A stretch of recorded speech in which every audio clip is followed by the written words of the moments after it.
तो आइए प्रवेश करते हैं आज अष्टम दिवस की इस कथा में। कल की कथा में आपने श्रवण किया, भगवान के उन ज्योतिर्लिंगों की कथा चल रही थी और 3 ज्योतिर्लिंगों की कथा कल हमने श्रवण करी। जो प्रथम ज्योतिर्लिंग था वह सोमनाथ, जो द्वितीय ज्योतिर्लिंग था वो मल्लिकार्जुन और जो तीसरा ज्योतिर्लिंग था वह महाकालेश्वर। ये 3 ज्योतिर्लिंगों की कथा कल आपने सुनी। अब आगे चतुर्थ ज्योतिर्लिंग अर्थात ओंकारेश्वर ज्योतिर्लिंग की कथा प्रारंभ होती है। बोलो शंकर भगवान की। तो ओंकारेश्वर ज्योतिर्लिंग की कथा हम सब श्रवण करेंगे। सज्जनों, एक बार की बात है, देवर्षि नारद जी हाथ में वीणा लेकर के नारायण नारायण करते करते कहां पहुंचे हैं? विंध्याचल पर्वत पर। और जैसे ही नारद जी विंध्याचल पर्वत पर पहुंचे, नारद जी को देख करके विंध्याचल बड़ा प्रसन्न हुआ। आइए नारद जी, आपका स्वागत है। पूरे नगर में नारद जी को विंध्याचल ने घुमाया, नगर भ्रमण किया विंध्याचल ने। और जब विंध्याचल के नगर में नारद जी ने भ्रमण किया तो विंध्याचल नारद जी से पूछता है, नारद जी मेरे नगर में किसी प्रकार की कोई कमी तो नहीं है? नारद जी ने कहा, विंध्याचल तुम्हारे नगर में किसी प्रकार की कोई कमी नहीं है, बस एक कमी है विंध्याचल। विंध्याचल पूछता, महाराज कौन सी कमी? बोला, कमी यह है विंध्याचल, तुम मेरु पर्वत से बहुत छोटे हो। तुम यशवान भी हो, ऐश्वर्यवान भी हो, पराक्रमवान भी हो, लेकिन एक कमी विंध्याचल तुम में है, तुम मेरुगिरी पर्वत से बहुत छोटे हो। मेरु पर्वत तुमसे बहुत बड़ा है विंध्याचल। ऐसा जब विंध्याचल ने सुना तो विंध्याचल भगवान ब्रह्मा जी की तपस्या करने लगा। कठोर तप विंध्याचल ने किया और विंध्याचल के तप को देख करके भगवान ब्रह्मा जी प्रसन्न हुए और बिंदी के सामने प्रकट हो गए। मांगो पुत्र बिंध्य, क्या चाहिए तुमको? क्यों तुमने मेरी तपस्या करी है? क्या चाहिए तुमको, बताओ। तो बिंदी कहता है कि यदि प्रसन्नो देवेश बुद्धि देहि यथोक्सितम् सर्व कामर्थ साधनिम संभोत्वा सदा भक्तवत्सल। हे भक्तवत्सल, हे दीन बंधु, हे करुणा सिंधु, हे ब्रह्मदेव, अगर आप मेरी तपस्या से प्रसन्न हो तो भगवान मुझको ऐसा वरदान दे दो कि मैं उड़ सकूं, उड़ने का सामर्थ्य मुझको दे दो। मेरा मन जहां करे मैं वहां चला जाऊं, मेरा मन जहां करे मैं वहां बैठ जाऊं, ऐसा मुझको वरदान दो भगवान। ब्रह्मा जी ने कहा, देखो विंध्याचल, मर्यादाओं का उल्लंघन मत करना। जिस दिन तुमने मर्यादाओं का उल्लंघन कर दिया उसी दिन तुम्हारे पर कट जाएंगे। और विंध्याचल को वरदान दे दिया, तथास्तु जाओ।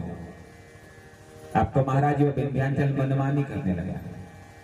जहां मन करता वहां चला जाता, जहां मन करता वहां बैठ जाता, अपनी मनमानी करने लगा। ब्रह्मा जी के द्वारा दिए गए वरदान का दुरुपयोग विंध्याचल करने लगा।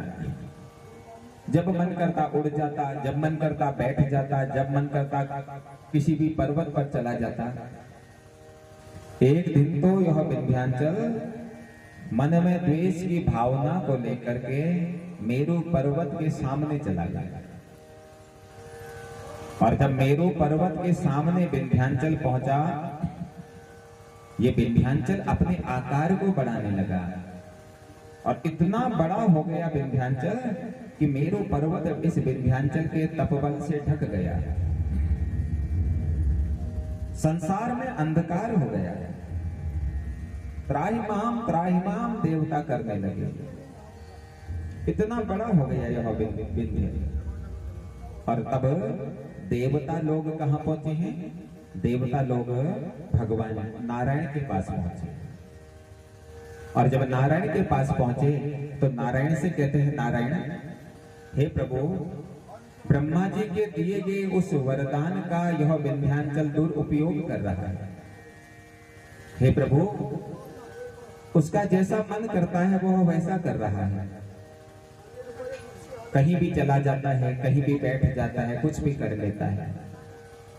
यह सुनकर के भगवान नारायण को बड़ा क्रोध आया और नारायण ने अपना सुदर्शन चक्र छोड़ा और सुदर्शन चक्र छोड़ करके विंध्याचल पर्वत के पर नारायण ने काट दिए। जीवन में प्यारे कभी किसी से द्वेष मत करो। जब हम द्वेष करते हैं तो द्वेष करने से हमारा अंतःकरण का जो वह ओज है वह धीरे धीरे कम होने लग जाता है। हमें द्वेष नहीं करना चाहिए। अगर कोई हमसे आगे बढ़ रहा है तो उसे आगे बढ़ने के लिए प्रेरित करना चाहिए। तुम्हारे समाज में अगर कोई अच्छा काम कर रहा है तो उससे द्वेष मत करो, अपितु उसको आगे बढ़ाने का प्रयास करो। अरे भैया, तू तो बहुत अच्छा काम कर रहा है, उसका मनोबल बढ़ाओ।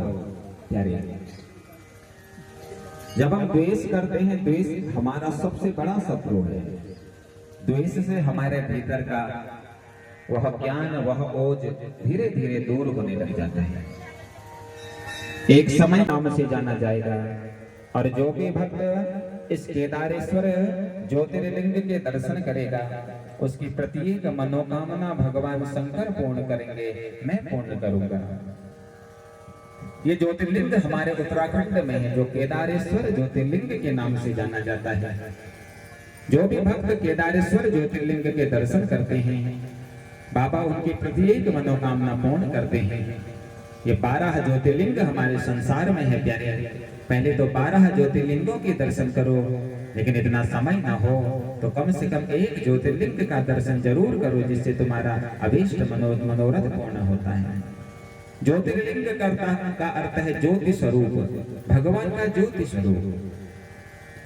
जीवन में जब अनेक कष्ट प्रारंभ हो जाते हैं, जीवन में जब कुछ समझ में नहीं आता, तो बाबा के ज्योतिर्लिंगों का दर्शन करो या ज्योतिर्लिंगों का स्मरण करो। सौराष्ट्रे सोमनाथम च श्रीशैले मल्लिकार्जुनम उज्जैन्याम च महाकालम ओंकारम ममलेश्वरम परल्याम वैद्यनाथम च डाकिन्याम भीमशंकरम सेतुबंधे रामेशम नागेशम दारुकावने वाराणस्याम तु विश्वेशम त्र्यंबकम गौतमी तटे हिमालये तु केदारम भुस्मेशम शशिवालय। जो भक्त इस स्तोत्र का पाठ प्रातः काल और सायंकाल करता है उसे 12 ज्योतिर्लिंगों का ही लाभ मिल जाता है।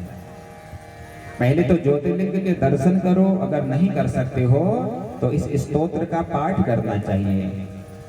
इस स्तोत्र का पाठ करने मात्र से भगवान प्रसन्न हो जाते हैं। तो आज से मेरा यह ज्योतिर्लिंग केदारेश्वर ज्योतिर्लिंग के नाम से जाना जाएगा। और जो भी भक्त मेरे दर्शन करने के बाद नेपाल में पशुपतिनाथ के दर्शन करेगा या पशुपतिनाथ के दर्शन के पश्चात मेरे दर्शन करेगा, मैं उसके समस्त कष्टों को दूर कर दूंगा, क्योंकि यह ज्योतिर्लिंग मेरा सर्वश्रेष्ठ ज्योतिर्लिंग कहलाएगा, क्योंकि यह हमारे उत्तराखंड में विराजमान है। और उत्तराखंड हमारे देवताओं का हृदय है प्यारे। हमारे उत्तराखंड में ही समस्त देवी देवता निवास करते हैं। हमारे उत्तराखंड देवभूमि के नाम से जानी जाती है। यहाँ हर कण में भगवान शंकर विराजमान है, हर स्त्री में माँ भगवती विराजमान है, माँ दुर्गा विराजमान है, हर बालक यहाँ कृष्ण है, हर बालिका यहाँ राधा है। हमारा उत्तराखंड कोई साधारण नहीं है, ये देवताओं का हृदय है। हमें गर्व होना चाहिए कि हम उत्तराखंड के वासी हैं। देवतुल्य यहाँ की जनता है, देवतुल्य यहाँ के लोग हैं, लेकिन आज हम सब ने इस देवतुल्य इस उत्तराखंड की गौरव को, महिमाओं को धीरे धीरे पतित कर दिया है। अनेक नशाओं के माध्यम से नशायुक्त हम हो गए हैं। हमने अपना चरित्र धीरे धीरे पतित कर दिया है बंधुओं। जबकि उत्तराखंड देव भूमि है, देवता यहाँ वास करते हैं। यहाँ तो हर गुफा में हमारे ऋषियों ने तपस्या करी है। इसलिए तो हमारे उत्तराखंड की माओं के पीछे देवी लगता है ना। अन्य कहीं की माताओं के नाम के पीछे देवी नहीं लगता है, केवल हमारे उत्तराखंड की माताओं के नाम के पीछे देवी लगाया जाता है। क्यों? क्योंकि हमारी माताएं देवी तुल्य हैं। यहाँ का हर पुरुष शंकर है, यहाँ की हर माता भगवती है, दुर्गा है। यहाँ का हर बालक कृष्ण है, यहाँ की हर बाला राधा है। ऐसा हमारा यह उत्तराखंड है, क्योंकि उत्तराखंड हमारे प्रभु का हृदय है। उत्तर में हमारा हृदय विराजमान होता है। यह उत्तराखंड देव भूमि है, भगवान का हृदय है। जो भी भक्त इस शिवलिंग के दर्शन करता है, इस ज्योतिर्लिंग के दर्शन करता है, उसकी प्रत्येक मनोकामना भगवान पूर्ण करते हैं। हर हर महादेव शंभो, काशी विश्वनाथ गंगे। हर हर महादेव शंभो, काशी विश्वनाथ गंगे। हर हर महादेव शंभो, काशी विश्वनाथ गंगे। हर हर महादेव शंभो, काशी विश्वनाथ गंगे। काशी विश्वनाथ गंगे, ओ बाबा अमरनाथ गंगे। काशी विश्वनाथ गंगे, ओ बाबा अमरनाथ गंगे। हर हर महादेव शंभो, काशी विश्वनाथ गंगे। बोलो शंकर भगवान की जय हो। तो केदारेश्वर ज्योतिर्लिंग की कथा आप सबने सुनी। आगे छठा ज्योतिर्लिंग की कथा प्रारंभ होती है, जिसका नाम है विश्वेश्वर, विश्वनाथ ज्योतिर्लिंग, जो बनारस में विराजमान है, वाराणसी में विराजमान है, काशी में विराजमान है। इस वाराणसी के अनेक नाम है, कोई बनारस कहता है, कोई काशी कहता है।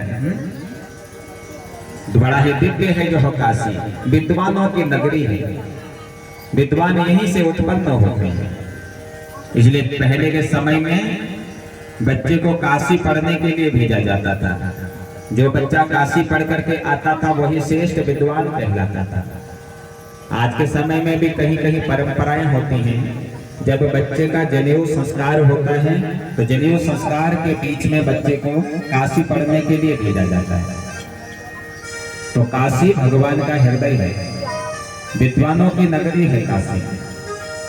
शिवा काशी, शिवा काशी, काशी काशी शिवा शिवा, पंच बार स्मरे नित्यम, काशी वासम फलम लभे।